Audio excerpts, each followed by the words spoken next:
नमस्कार, मी स्वराली स्वराज किचन रेसिपीमध्ये आपल्या सर्वांचं मनापासून स्वागत।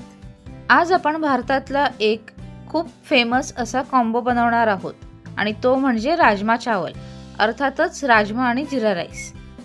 या व्हिडिओमध्ये राजमा चावल म्हणजेच राजमा आणि जिरा राईस परफेक्ट कसा बनवायचा या संदर्भात खूप माहिती दिलेली आहे, तेव्हा हा व्हिडिओ स्किप न करता शेवटपर्यंत पहा आणि आवडला असल्यास व्हिडिओला लाईक करा, तसंच चॅनलला सुद्धा सबस्क्राइब करा। चला तर मग पटकन सुरू करूया रेसिपीला।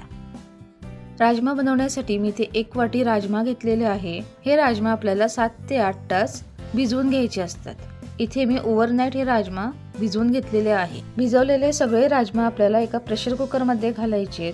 त्यामध्ये आपल्याला 2 ते 2.5 वाट्या पाणी घालायचे। मी इथे 1 वाटी राजमा घेतला होता म्हणून मी 2 ते 2.5 वाट्या पाणी वापरते।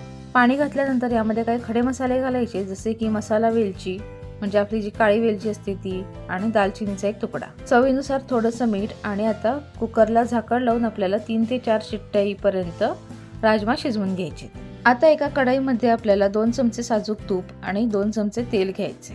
तेल आणि तूप दोन्ही गरम झालं की यामध्ये आपल्याला 1 चमचा जिरं आणि 1 तमालपत्र घालायचे। जिरं चांगलं फुललं की आपल्याला यामध्ये 1 बारीक चिरलेली हिरवी मिरची, 2 ते 3 बारीक चिरलेले कांदे, तसंच 1 चमचा आलं लसणाची पेस्ट घालायची।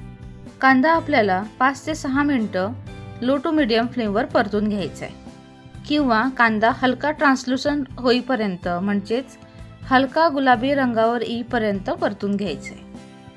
आपण पाहू शकता इथे कांदा आपला गुलाबी रंगावर आलेला आहे। आता आपल्याला या कांद्यामध्ये काही पावडर मसाले घालायचे। इथे मी 1 चमचा लाल तिखट घालते। लाल तिखट आपण आपल्या आवडीप्रमाणे किंवा तिखट खाण्याच्या सवयीनुसार कमी जास्त करू शकता। अर्धा चमचा हळद पावडर, 1 चमचा धणे पूड, अर्धा चमचा जिरे पूड, अर्धा चमचा गरम मसाला पावडर। सगळे मसाले व्यवस्थित मिक्स करायचे आणि 1 ते 2 मिनिटांसाठी लो फ्लेमवर आपल्याला हे मसाले व्यवस्थित परतून घ्यायचे। आता यामध्ये आपल्याला 3 मध्यम आकाराचे टोमॅटो बारीक चिरून घालायचे। या जागी आपण इथे 3 टोमॅटोची प्युरी सुद्धा वापरू शकता। थोडंसं मीठ घालायचं आणि टोमॅटो मसाल्यामध्ये व्यवस्थित मिक्स करून सॉफ्ट होईपर्यंत शिजवून घ्यायचा। मीठ घातल्यामुळे टोमॅटोला लवकर पाणी सुटतं आणि टोमॅटो व्यवस्थित छान मऊसूत शिजतो। झाकण ठेवून टोमॅटो 5 ते 6 मिनिटं शिजवून घ्यायचे। टोमॅटो शिजेपर्यंत आपण इथे जिरा राईसची तयारी करून घेऊ। त्यासाठी मी इथे एका बाउलमध्ये 1 वाटी बासमती तांदूळ घेतलेले आहे। हे तांदूळ आपल्याला 2 ते 3 पाण्यामध्ये स्वच्छ धुवून घ्यायचे।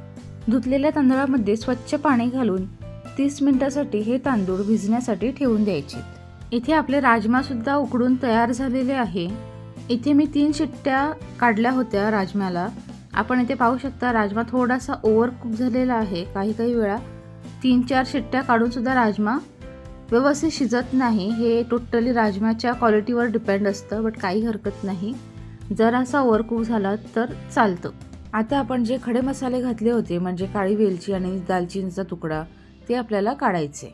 हे मसाले फक्त पदार्थाला फ्लेवर देण्यासाठी वापरतात। यांचं इथे काम झालेलं आहे। हे जास्त वेळ ठेवले तर थोडीशी कडवट चव येऊ शकते। 4 ते 5 मिनिटं मी इथे टोमॅटो शिजवून घेतलेला आहे। आता आपण झाकण काढून पाहूया। आपण इथे पाहू शकता टोमॅटो व्यवस्थित शिजलेला आहे, खूप सॉफ्ट आणि मुशी झालेला आहे। हा थोडासा आपल्याला मिनिटभरासाठी परतून घ्यायचा आहे। आणि आता यामध्ये आपण जो बॉईल करून राजमा घेतला होता तो सगळा राजमा आपल्याला या मसाल्यामध्ये घालायचा आहे। आता हा राजमा व्यवस्थित मसाल्यामध्ये मिक्स करून घ्यायचा। गरजेनुसार पाणी घालून कन्सिस्टन्सी ॲडजस्ट करून घ्यायची। राजमा हा पदार्थ खूप पातळ नसतो, तेव्हा हा थोडासा दाटसरच ठेवायचा।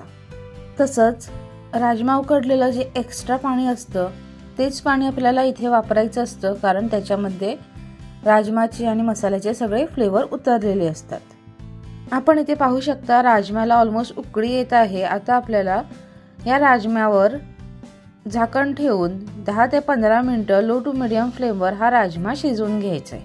असा राजमा 10 ते 15 मिनिटं मसाल्यामध्ये शिजवल्यामुळे मसाला राजमामध्ये छान मुरतो। आता 15 मिनिटांनंतर मी इथे झाकण काढून घेते आणि आता आपल्याला याच्यामध्ये चवीनुसार तिखट मीठ ॲडजस्ट करून घ्यायचं आहे। मला इथे गरम मसाला थोडासा कमी लागला म्हणून मी पाव चमचा गरम मसाला वरून घालून घेतलाय। तसंच थोडीशी कसुरी मेथी आपल्याला हातावर क्रश करून घालायची। कसुरी मेथी हातावर क्रश करून घातल्याने याचा स्वाद खूप सुंदरपणे पदार्थामध्ये उतरतो। यामध्ये आपल्याला बारीक चिरलेली कोथिंबीर सुद्धा घालायची आहे। सगळं व्यवस्थित मिक्स करून घ्यायचं आणि आपला इथे राजमा तयार। राजमा हा नॉर्मली भात किंवा जिरा राईस बरोबर खाल्ला जातो, म्हणून आपण आता करायला घेऊया जिरा राईस। जिरा राईस बनवण्यासाठी मी इथे एका कढईमध्ये 1 चमचा साजूक तूप घेतलेलं आहे। जसं तूप मेल्ट झालं की आपल्याला यामध्ये काही खडे मसाले घालायचे। आता यामध्ये आपल्याला घालायचं आहे 1 तमालपत्र, 5 ते 6 लवंग, 1 चमचा काळी मिरी, 1 इंच दालचिनीचा तुकडा, तसंच 2 ते 3 हिरव्या वेलची। खडा मसाला आपल्याला तुपामध्ये मिनिटभरासाठी परतून घ्यायचा आहे। लवंग काळी मिरी चांगली फुलली पाहिजे, म्हणजे त्याचा चांगला फ्लेवर आपल्या जिरा राईसमध्ये उतरतो।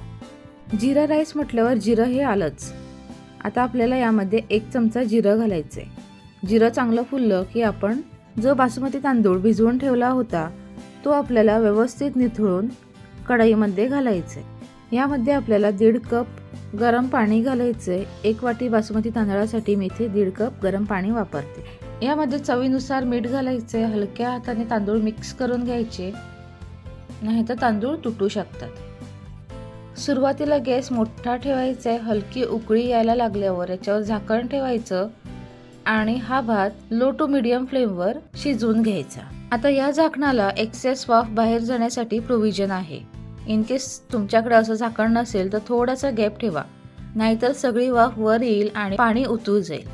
यामुळे भात खालून करपण्याची शक्यता जास्त असते। तसंच हा भात आपण कुकरमध्ये सुद्धा करू शकता। कुकरमध्ये करणार असाल तर 1-2 शिट्ट्यात हा भात व्यवस्थित तयार होतो, किंवा काही लोक आधी भात तयार करून घेतात आणि नंतर जिऱ्याच्या फोडणीमध्ये हा भात गरम तव्यावर मिक्स करून घेतात। हे सुद्धा चालू शकतं। जी पद्धत आपल्याला सोपी वाटेल ती पद्धत आपण करावी। इथे आपला जिरा राईस ऑलमोस्ट तयार झालेला आहे। आपण झाकण काढून घेऊया, हलकं मिक्स करून घेऊया आणि सर्व करायला घेऊया। राजमा चावल हे खूपच भारी, खूपच यम्मी आणि खूपच फेमस कॉम्बिनेशन आहे। चवीला सुद्धा खूपच सुंदर लागतं। हा पदार्थ आपण थोड्याशा स्पेशल ओकेजनला करू शकतो, जसं की फॅमिली गेट टुगेदर, पार्टी किंवा छोटंसं काही घरामध्ये फंक्शन असेल तर आपण हे कॉम्बिनेशन नक्की बनवू शकतो। बनवायला सुद्धा खूप सोपं आहे, चवीला उत्तम आहे। तेव्हा हे कॉम्बिनेशन नक्की बनवून पहा। आवडलं असल्यास कमेंट करून कळवा। सर्वात महत्त्वाचं बेल आयकॉनवर क्लिक करून स्वराज किचन रेसिपी या यूट्यूब चॅनलला सबस्क्राईब करा, लाईक करा आणि जास्तीत जास्त शेअर करा। तसंच आपल्याला अजून कुठले व्हिडिओ या चॅनलवर बघायला आवडतील ते सुद्धा कमेंट करून कळवा, म्हणजे मी ते भविष्यात नक्की बनवेन। धन्यवाद।